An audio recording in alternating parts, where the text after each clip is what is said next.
नमस्कार, मैं हूं आपके साथ रितिका पांडे और आप देख रहे हैं न्यूज 21 खबर देख रहे हैं, जहां आपको बता दें राजस्थान मूल का clean tech startup Regrip India private limited देश का सबसे बड़ा waste to energy tyre recycling plant स्थापित करने जा रहा है। जयपुर के होटल रोज एमआर में आयोजित आधारशिला कार्यक्रम में बॉलीवुड अभिनेता और सस्टेनेबिलिटी एडवोकेट सुनील शेट्टी तथा इस्माई ट्रिप के सह संस्थापक रिकांत पिट्टी ने डिजिटल आधारशिला रखी है। बता दें आपको ये अत्याधुनिक कंटिन्यूअस पायरोलिसिस टेक्नोलॉजी आधारित प्लांट प्रति दिन 180 टन और सालाना 54,000 टन टायरों की रिसाइकलिंग करने में सक्षम होगा, जिसमें कार्बन उत्सर्जन में भारी कमी आएगी, जो प्रभाव में 1 लाख कारों को सड़कों से हटाने के समान है। आपको बता दें रिग्रिप का विजन जो है 2035 भारत को टायर न्यूट्रल और सस्टेनेबल टायर रिसाइकलिंग में विश्व अग्रणी बनाना है। ये प्लांट राजस्थान को भारत की टायर टू एनर्जी क्रांति केंद्र के रूप में स्थापित करेगा और देश की सर्कुलर इकोनॉमी यात्रा में एक मील का पत्थर बनेगा। थॉट्स आई थिंक आप सबने सुनी लिया, लेकिन हमेशा क्या होता है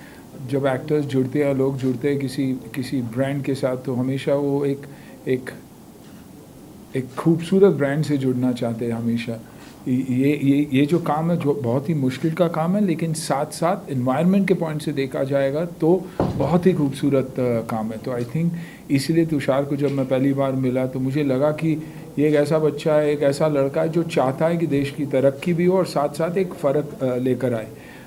देखिए, वेस्ट से लेके वेस्ट को कन्वर्ट करके कुछ अच्छी चीज़ें बनाना, यही आगे के लिए मायने रखेगा। हम सब क्लाइमेट चेंजेस भी देख ही रहे दुनिया भर में, बारिश भी देखेंगे तो अब मई से शुरू हुई बारिश अब अक्टूबर में जा चुकी है और फिर भी हम साइक्लोन और टाइफून की बात कर रहे हैं। तो आई थिंक इन चीज़ों से बहुत फ़र्क पड़ेगा। जितना इम्पोर्टेंट पेड़ लगाना है, जितना इम्पोर्टेंट है पानी को बचाना, उतनी इम्पोर्टेंट है ये चीज़ें। आई थिंक इसलिए मैं इससे जुड़ा। टफ है, लोग डर्टी कहते हैं, लेकिन मैं कहता हूँ कि कबाड़ नहीं है, ये एक बिज़नेस का बहुत बड़ा अपॉर्चुनिटी है हर इंडिविजुअल को जो इस बिज़नेस से जुड़ा हुआ। आपको बता दें कि भारत में शायद पहली बार है जब टायर के वेस्ट से वापस से टायर बनने वाला है। आपको बता दें आधारशिला रखी गई है, रिग्रिप कंपनी है। कंपनी से महावीर जी हमारे साथ में मौजूद हैं। सर, शायद ये पहली बार हो रहा है, जैसे अभी प्रेस कॉन्फ्रेंस में भी सुन रहे थे, हज़ारों सालों से जो प्लास्टिक है उसका कोई तोड़ निकल नहीं पाया है। पोल्यूशन को इतना ज़्यादा ये ख़राब करता है और जैसा कि आपने बताया टायरों में कई बीमारियां भी पनप जाती है जब हम उसे जलाते हैं, एयर पोल्यूशन उससे होता है। ये ख्याल कैसे आया कि इसको वापस से यूज़ करके एक वापस से टायर में ही बदला जाए? देखिए, टायर को जो प्रोडक्ट है वो काफ़ी समय पहले अनऑर्गेनाइज सेक्टर और छोटे लेवल पे तो रिसाइकल होता था, लेकिन अभी भी हम जो करने की कोशिश कर रहे हैं वो मात्र 2 से 3% है। ऐसी 50 फैक्ट्रियाँ और लगेंगी, तब जितना भारत में टायर होता है उतना उसको रिसाइकल होगा। पहले दशमलव में था, अब 2-4-5% रिसाइकल हो रहा है। तो हमारी कोशिश यही है कि इसको बदलने की ज़रूरत है। विचार पहले से ही था, थोड़ा टेक्नोलॉजी इम्प्रूव होने से उसके प्रोसेस आसान हो गए, उसका बाई प्रोडक्ट अच्छा बनने लग गया और उसके यूज़ केस बढ़ गए, तो अब इसमें लोगों को प्रॉफिट भी दिखने लग गया है। नॉर्मल टायर की अगर हम बात करें तो उससे कितना डिफरेंट ये रीग्रिप वाला टायर है? देखिए, नॉर्मल टायर से उसकी आधी ज़िंदगी होती है और आधी कीमत होती है और ज़िंदगी उसकी 80% तक होती है। तो वो, लेकिन हम रेकमेंड करते हैं कि शॉर्ट डिस्टेंस पे चलाए जाए, गांव में, एक किसी शहर में, लोकल गाड़ियां चलती हैं उसमें चलाया जाए। लॉन्ग डिस्टेंस में हम अभी भी कहते हैं कि नए टायर लगाए जाएं, क्योंकि सेफ्टी और सिक्योरिटी हाईवेज पे ज़रूरी है।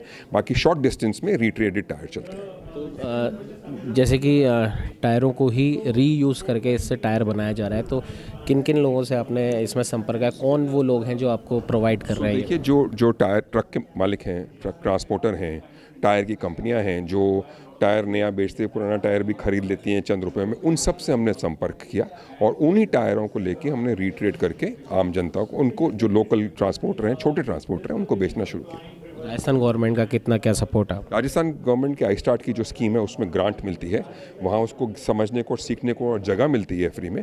तो जो भामाशाह टेक्नो हब है वहाँ पे इनको इंक्यूबेट किया गया था, ग्रांट मिली थी और जगह कुछ समय के लिए फ्री दी थी। अभी अपना ऑफिस, और क्योंकि अब बड़े हो गए, फंडिंग हो गई हम लोगों जैसे लोगों से, तो अभी अपनी ऑफिस और अपने स्थान पर लेकर। सर, तुषार जी और सुनील जी कैसे इस सीन में आए? तुषार मुझे सबसे पहले मिला था पिच करने के लिए, एक शो पे मिला था। मैंने 2-4 महीने काफ़ी डिलीजेंस किया, समझा मार्केट प्रोसेस को, और फिर मैंने पहला चेक और इन्वेस्टमेंट किया था। सुनील जी को मैं लेके आया था। मुझे लगा कि ये जो स्टडी है, रिलायबल है, स्ट्रॉन्ग है, उसके लिए सुनील जी की इमेज जाती है। तो मैंने क्योंकि हम पहले इसी एक कंपनी में साथ में इन्वेस्टेड थे, तो मैंने उनको सजेस्ट किया, तो उनको भी आइडिया पसंद आया। फिर वो तुषार से मिले, फिर उन्होंने भी बाद में इन्वेस्ट किया। एक लास्ट सवाल है, जैसे पीएम मोदी हैं, हमारे मुख्यमंत्री भजन लाल जी हैं, वो सब स्किल लेबर की बात करते हैं और वो सब कहते हैं कि आप नौकरी लेने वाले नहीं देने वाले बने। वो काम आपने पहले से भी आप कर रहे हैं और रीग्रिप के ज़रिए एक बार फिर से आपने उसमें एक कदम और आगे बढ़ाया है।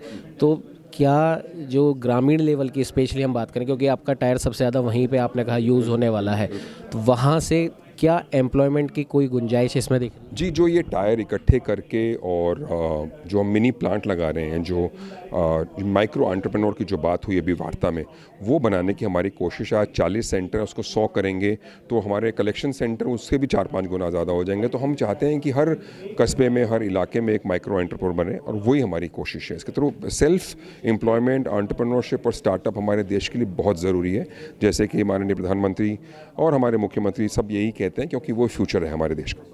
रीग्रिप के संस्थापक तुषार जी हमारे साथ मौजूद हैं। सर, रीग्रिप जैसे नाम ही सजेस्ट कर रहा है कि ग्रिप को वापस से और मजबूत करना, तो ये मजबूती की आधारशिला कहाँ से स्टार्ट हुई? सर मैं उदयपुर, एक छोटा शहर राजस्थान में है, वहाँ से बिलोंग करता हूँ। जो कोविड का समय चल रहा था, तो एक दिमाग में ये था कि जब हम टायर्स देखते हैं आसपास, तो पुराने टायर्स है ना, सारी चीज़ें बंद हो गई थी, बट गाड़ियाँ चल रही थी, ट्रक्स चल रही थी, और ट्रक जब चल रहे थे तो पुराने टायर्स भी दिखे। तो मैं इससे पहले एक टायर सर्विस कंपनी के साथ में जुड़ा हुआ था, तो वहाँ पे मुझे ये रियलाइज़ हुआ कि पुराने टायर्स के रिलेटेड हम कुछ ना कुछ करा जा सकता है, बिकॉज इस एरिया में ना तो कोई एक फॉर्मलाइजेशन स्ट्रक्चर है, ना कोई स्टैंडर्डाइजेशन है। वहाँ से इस आइडिया पे हमने काम करना शुरू किया, और उस आइडिया को हम यहाँ पे आज एक आधारशिला रख रहे हैं, एक नींव रख रहे हैं भारत के सबसे बड़े एक tyre recycling plant capacity wise, जो कि राजस्थान सरकार के सपोर्ट के साथ में हो पा रहा है।